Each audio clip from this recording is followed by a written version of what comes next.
É como un reflexo doutro tempo, unha imaxe que resiste case igual ca cando naceu. No 1982. O cartel é o primeiro que se colleu e sigue aí.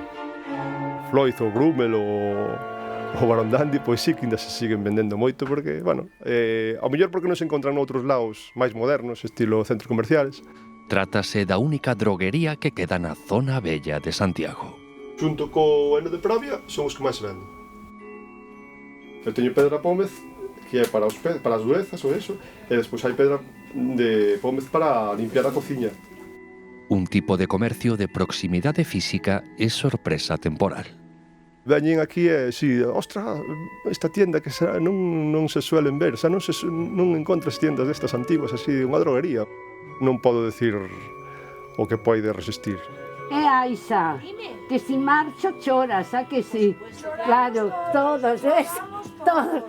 Entonces, pois mira. Estamos en Vigo. Inevitablemente, Mauxi vai mirando xa para a xubilación. Ela é segunda xeración deste negocio de décadas. 75 anos vai a facer. Preguntamos polo segredo para resistir tanto no tempo. A diferencia que tío ChatGPT non te aconsella como aquí. Repiten que as dependentas e as clientas comparten moito no día a día. Somos como unha familia.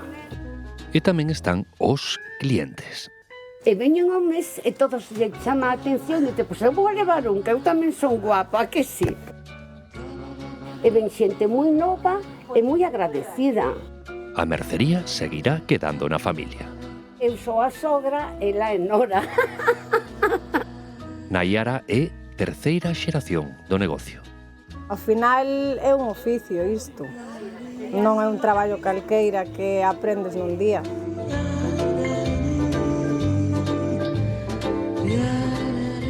Estamos no único lugar para reparar zapatos que queda en Verín. Aquí vennos bastante xente, veñenos da zona de Viana, da zona da Gudiña, da zona de Sanabria. Vas tirar, non pa tirar. Vas tirar. É que un tendinche pa tirar. Bueno, por aí o nombre, non?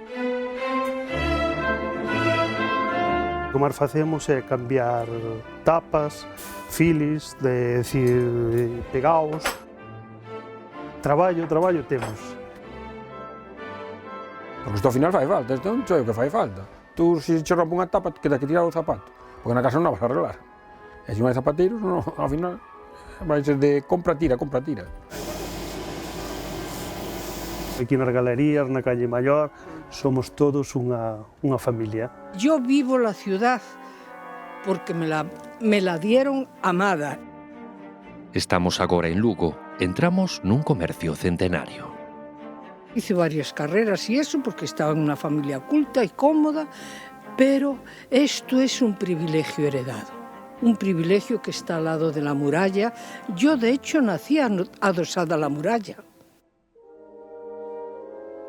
Entra mucha gente jubilada y que en sus casas y en sus pueblos había siempre un comercio pequeño donde se atendía a la gente del campo. Y claro, al ver las cuerdas y al ver los bastones y al ver los corchos, esto era como lo de mi abuelo.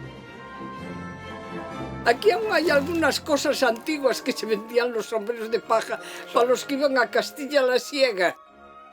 Entran, me deja ver, me deja sacar una foto.